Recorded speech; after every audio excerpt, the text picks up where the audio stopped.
been that super A-lister, and he's never been that. He's never he's never had the draw of Arnold Schwarzenegger, right? He's never had the draw of in his pomp, right? Or Jim Carrey or Adam Sandler, I don't know. But he's always just worked, and he's always been in interesting roles. I think he's always been an unselfish actor too, and I think that's why I like him so much because we talked about Stargate. That was Spader's role. Other people shined. You talk about Tombstone. I mean, would a selfish actor allow Val Kilmer to do what he did? I think he realizes when he has a strong bench.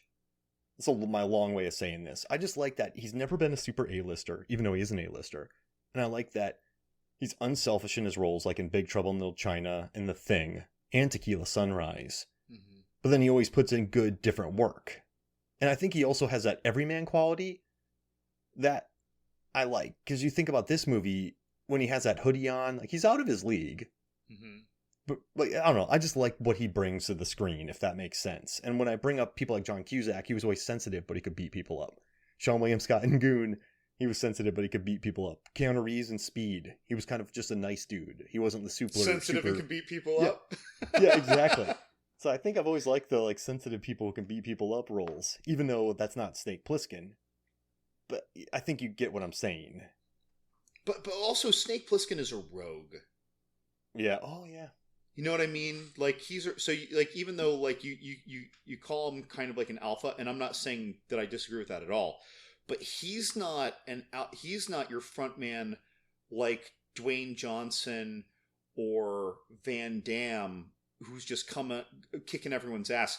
He's trying to avoid front combat. He's trying to sneak in, get the advantage. If he could, he would sneak his way to avoid every fight possible to rescue the president and get out, or the president's daughter and get out, depending on the movie in question, right? And if he could, he'd avoid it all. Whereas the other guys, they don't try and look at that zigzag trajectory. They're like, straight line to what I want, and if you're in the way, bad news. You know? Mm-hmm. So he's a good rogue.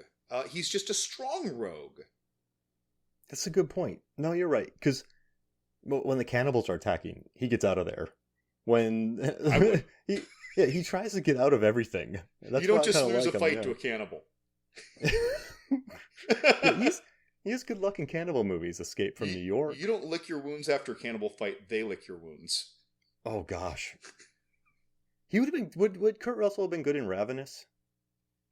Oh well, when I think of things like Bone Tomahawk and Tombstone, I'd say yes.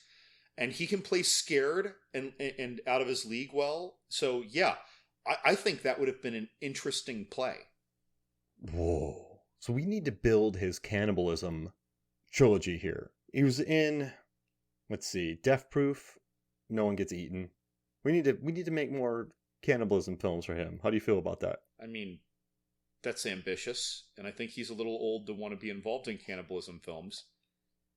Green Inferno. Would he be good in Green Inferno? I feel like in Green Inferno he'd have the very minor role as the dad.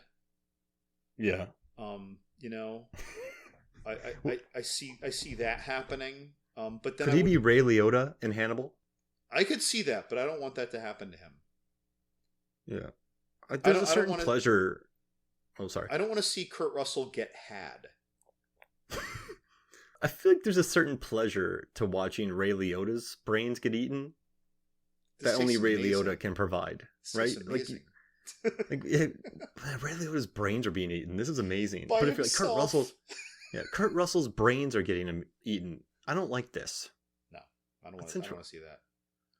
That's a really random tangent for our executive decision, but I love it. So how about this? Let's take a quick break, and then when we come back, we'll refocus and we'll talk more executive decision. We will be right back.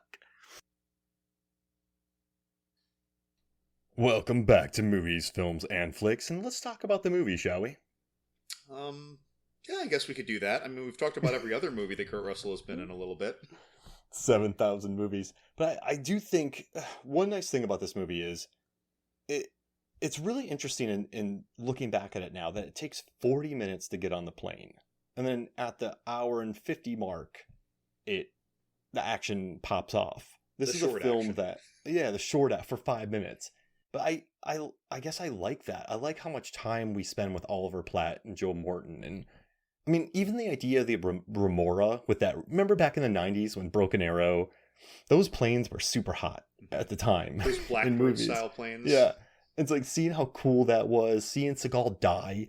I mean, I guarantee you, John, that was kept as a really great secret. And I remember he didn't want to die. So in the original script, his head blows up. And so he fought a lot against the studio. And then instead he just gets sucked out, which is a better idea. You don't want, it's not a head blowy uppy movie. And so once he died, you kind of perk up. But the idea of the Remora, it's silly, but like, okay, that's cool. Like, it's neat that it did something different at the time. And I really like that. And it wasn't, I like that Seagal had to sacrifice himself for it. And also, that fighter pilot who shot himself out of the plane, he's going to be floating in the Atlantic for a very long time. I hope his seat has like a inflatable raft in it, because he's going to be chilling in the Atlantic for a minute. Yeah, he's definitely going to spend a few hours out there, at least. At least. But, you know, they knew where he was. Yeah, I mean, I'm sure there's a tracker. I'd like to think he has a flare on him, so that when they do come within like a mile or so of him, he can shoot a flare. And he has an industrial dinghy, not like a really cheap inflatable raft. Like, he has a really nice one with like a cocktail bar. Mini cocktail bar. And sunblock. And sunblock. There's got to be sunblock. Shark repellent spray. People don't think about sunblock. You get fried out there. Oh gosh, yeah. That's, you know what's good though? He does have long sleeve, so his head but he does have a helmet on. So the good news is he could stay protected from the sun, which is good. I don't know what the weather was. We don't know what. You know what? It was it snowing when the plane landed? It was very Die Hard too. I think there was snow, so it wouldn't have been too hot out. Yeah, keep your outfit on. It would have gotten wet though. That could have been a problem. But if it was summer though, he might just get heat stroke then. Yeah, just laying there. But since it was wintry, again, it felt very Die Hard 2 at the end, or Die Hard 1. It felt very Die Hard at the end. Or Die Hard 3. With the snow. Oh, no, you're right. Yeah. No, that's definitely not Die Hard 3, my bad. Yeah, that was in the summer. No, I do love that. Yeah, so I remember watching that and going, yeah, this pilot's in some trouble. But once they get up in the plane, I just thought, you're right, though. I like how they had to refocus being a group. I like that Joe Morton was stuck. He got his vertebrae broken. I really like that he made a mistake with the bomb and how there was multiple layers to it. Which is this a silly plot, John? That these extremists want to free their boss who was captured, and to do that, they take over a plane to get him free. Mm-hmm. And then when people are like, "Yeah, cool, we'll set him free," they're like, nah. Or one of them is, at least. They decide not to, and but like, what, David Suchet, Hassan, his character, but he's going to blow up the plane anyway, but he doesn't want to tell anybody. But then he brings an entire crew. Couldn't they have just sat one person in a seat and just blown it up when it landed? What's the plan? But I think he did want to have that extremist released, though. Yeah. So he did want that to happen. So he wanted to do that and make his terror attack. But would they let him go if the plane just kept going and blew itself up? Well, he was already let go, though.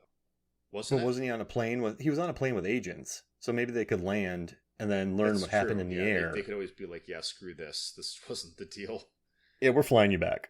Or maybe that was actually just a diversion to keep them from ever thinking that this was just about making a terror attack. Yeah, I mean, it's a good diversion. I mean, and it makes sense. But couldn't you have... I know it's a movie plot. If you just put one person on this plane, the movie does not happen. And you know what's funny? I've never thought about the plot of this movie specifically, but there's fakes to the bombs, and then it's just... That right. Bomb seems like a lot of overkill. Why do you have a bomb that has all these things unless you think someone's going to try to defuse it? And at that point, couldn't you have secured the bomb better than simply letting someone go through cargo and find it? Couldn't you have been transporting a gun safe with the bomb in the gun safe? Because if this stuff is that destructive, a gun safe, it's going to tear through that like it's made out of glitter.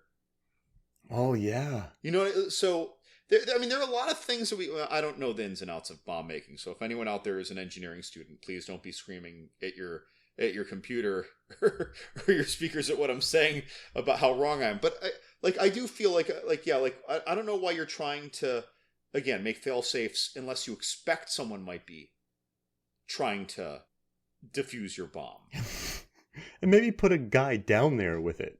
But I do love when B.D. Wong's character, Sergeant Jung, is looking for the bomb, how long it takes him.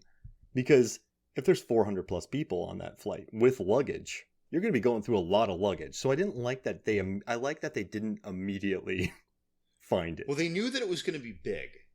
Yeah. Because of the amount of DZ5 they were looking for. Because they just went through so many different suitcase racks. I don't know, that's not the technical term, but I do love that. I like that it took them a long time. And that put a smile on my face. But that's a lot of DZ5 to have on board. They're going to put, so, whatever.